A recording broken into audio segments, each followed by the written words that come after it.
Halo semua, perkenalkan nama aku Yulti dengan NIM C3401231. Perkenalkan, nama saya Gabriel Corelino dengan NIM D3401231063. Perkenalkan, nama saya Barin Hatta Hidayat dengan NIM C540131109. Kami dari kelompok E3 dari ST14 akan melakukan percobaan praktikum mandiri mengenai pemeraman buah. Tujuannya yaitu untuk mengetahui reaksi karbit terhadap buah yang belum matang. Terus di sini bahan-bahannya ada. Jadi alat yang pertama kita menggunakan serbet. Yang kedua kita menggunakan kalsium karbida atau karbit dengan nama senyawanya CaC2. Untuk yang ketiga ada wadah. Untuk yang terakhir adalah 3 buah pisang.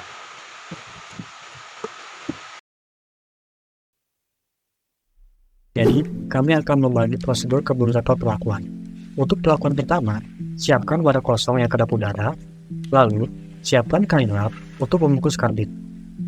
Yang ketiga, siapkan karbit atau CaC2, lalu bungkus menggunakan kain lap, lalu percikil lap yang berisi karbit dengan sedikit air. Kemudian, masukkan ke dalam wadah kosong yang kedap udara, dan langkah terakhir, masukkan 2 buah pisang yang masih mentah ke dalam wadah berisi karbit. Tutup rapat, lalu letakkan di tempat yang bersuhu ruangan.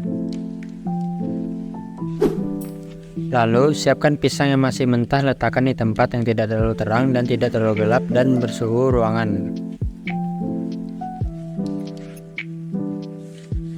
Selanjutnya, siapkan wadah yang kedap udara, lalu masukkan pisang mentah ke dalam wadah, tutup hingga rapat, letakkan di ruangan.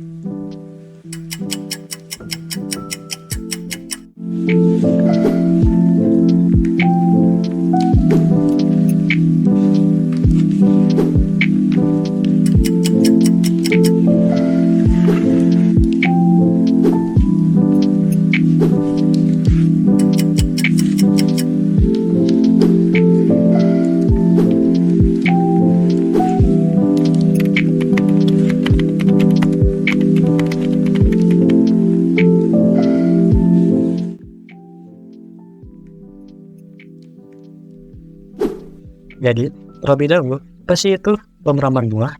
Pemeraman buah adalah proses alami atau buatan yang digunakan untuk merangsang atau mempercepat pematangan buah agar mencapai ke tingkat pematangan yang diinginkan.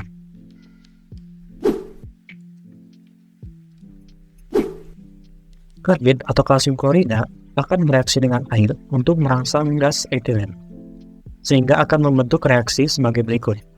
Dalam reaksi ini, karbit akan bereaksi dengan air untuk membentuk kalsium hidroksida dan gas asetilen, yang akan diproses lagi untuk menjadi gas etilen.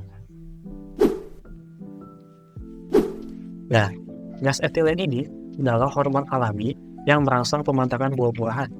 Ketika karbit berinteraksi dengan air yang ada di udara atau gumpalan di sekitarnya, ia menghasilkan gas etilen. Gas etilen ini kemudian menyebar ke buah-buahan di sekitarnya, termasuk pisang, dan kemudian merangsang proses pematangan dengan mempercepat pembelahan sel dan perubahan kimia lainnya yang di dalam buah. Pada perlakuan pertama, pisang terlihat terlalu matang. Hal ini dapat terjadi karena gas etilen yang dihasilkan reaksikan di dengan air dengan konsentrasi lebih tinggi karena terjebak di dalam ruangan tertutup, sehingga dapat dengan cepat merespon buah, pisang, dan mungkin cepat penghakimannya.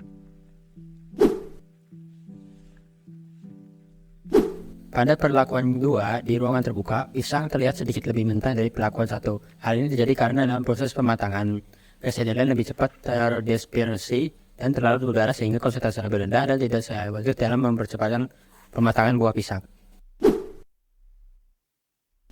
Terakhir, pada perlakuan 3, di tempat kedap udara tanpa tambahan karbit, pisang matang lebih lambat karena tidak ada sumber tambahan gas etilen yang mempercepat proses tersebut. Jadi, kesimpulan yang dapat kita peroleh yaitu, dibandingkan dengan pemeraman buah alami, penambahan karbit akan mempengaruhi laju kematangan pada buah, yang pada akhirnya akan mempersingkat waktu kematangan pada buah, dan sehingga melibatkan beberapa reaksi kimia. Karbit merangsang buah yang belum matang untuk memproduksi gas etilen, sehingga membuat buah menjadi matang. Sekian dari kelompok E. Dadah. Dadah!